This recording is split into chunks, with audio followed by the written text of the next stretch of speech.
Alors nous serons deux pour vous accompagner tout du long de cette boucle des 7 merveilles qui va durer environ 1h15. Environ, c'est parce qu'il y a un passage d'écluse, des fois on gagne ou perd un petit peu de temps. Il y aura Laura, matelote, guide éclusière qui est en train de larguer les amarres, et moi-même, Jonathan, qui serai votre pilote. Bon, on rajoutera aussi une petite voix off, Pierre Larose. C'est un meunier gabarier du 19e siècle dont la vie a été retranscrite dans un livre, Le Meunier de Ganil, et nous on l'a en quelque sorte ressuscité pour l'occasion.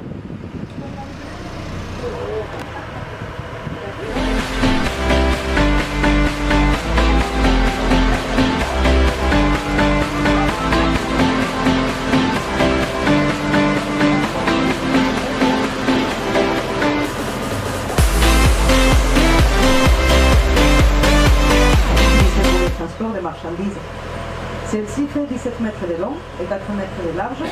Elle est tirando, c'est-à-dire la partie émergée de la coque, est de 70 cm, ce qui convient très bien pour une rivière comme celle-ci, en fond plat. Parce que même si on ne dirait pas, la moyenne de profondeur dans le lot est de 1,20 m, 1,50 m. Bien sûr, il y a des endroits où ça peut faire 12-15 mètres. Et la caractéristique principale de cette rivière, c'est les méandres et les boucles qui vont de Cajar à Funès. Elle est la deuxième la plus longue de France.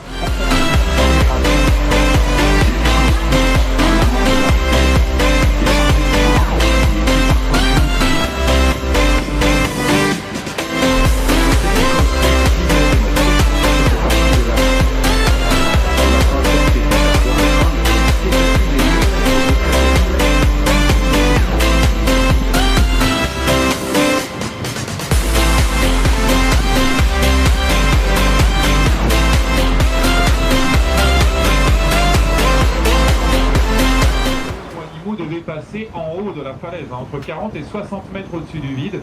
Donc imaginez un petit peu le danger. Le bateau dérive, la corde se tend et c'était la chute. C'est pour ça donc que nos ancêtres ont creusé ce secteur. Ils ont commencé en 1843 et ça leur a pris tout de même 4 ans. Il faut dire qu'ils n'ont jamais utilisé d'explosifs. En fait, le problème ici vient de la roche, c'est du calcaire. Qui dit calcaire dit beaucoup de fissures. Et nos ancêtres craignaient tout simplement que toute la falaise ne s'effondre s'ils mettaient de la dynamite. Ils ont donc utilisé des pics, des pioches et des baramines.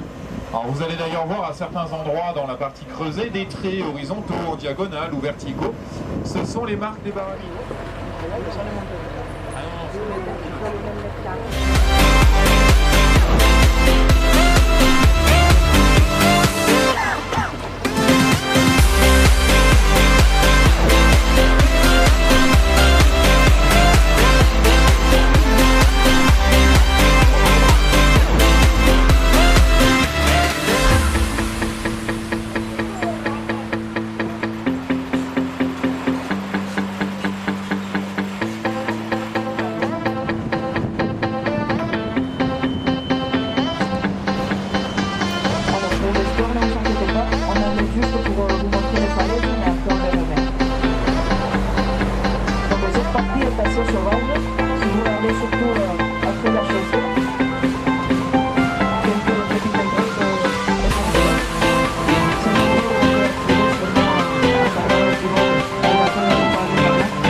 qu'on commence à apercevoir, c'est quoi?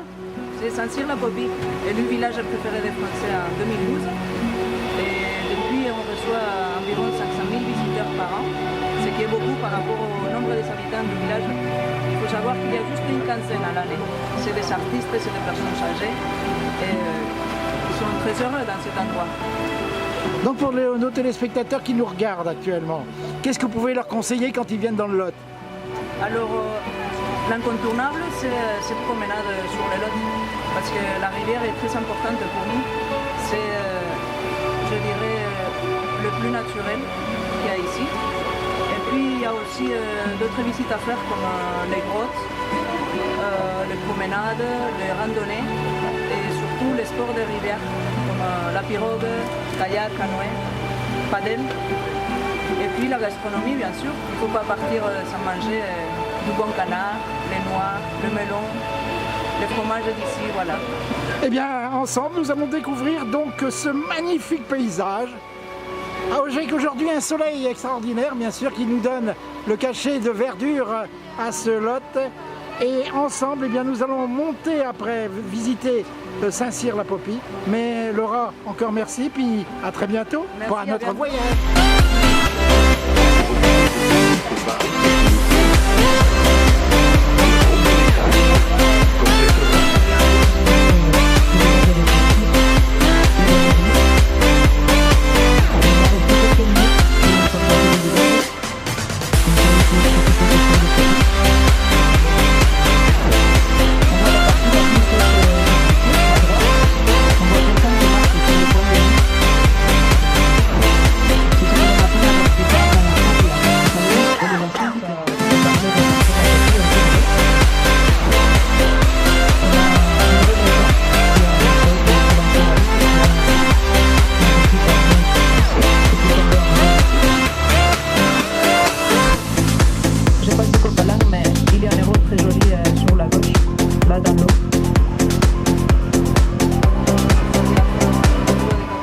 Capitaine, vous pouvez nous parler un peu du bateau? Le bateau, c'est une copie des gabarres anciennes.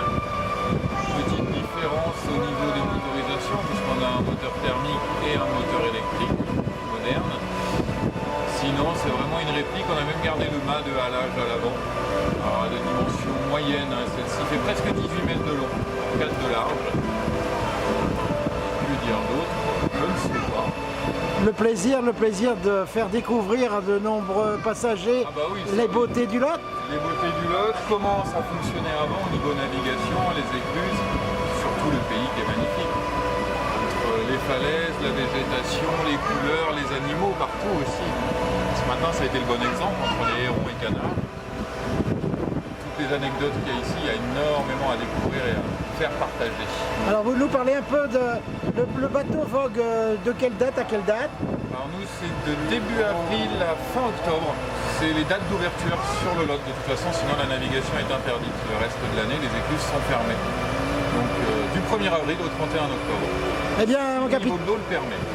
Eh bien, mon capitaine, merci beaucoup. Et puis, voguons avec vous vers cette découverte du Lot. Merci beaucoup. Avec plaisir.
échassiers tout blancs, des grands cormorans, canards, on en a vu tout à l'heure aussi. Ça c'est rare les canards qu'on les aperçoit, surtout en groupe. Et après on a les petits, bergeronnette des ruisseaux ou encore Martin pêcheur, les clairs. Les visites, avant on pouvait le faire. Et ici de l'autre côté on va voir l'entrée qui a été bouchée. Dans les questions de sécurité comme je vous dis, pour empêcher les curés de... Et bien voilà, la croisière se termine avec Laura et puis notre capitaine qui nous a permis de découvrir ô combien les bienfaits du Lot et les merveilles de ce site. Voilà, à bientôt pour un autre repas.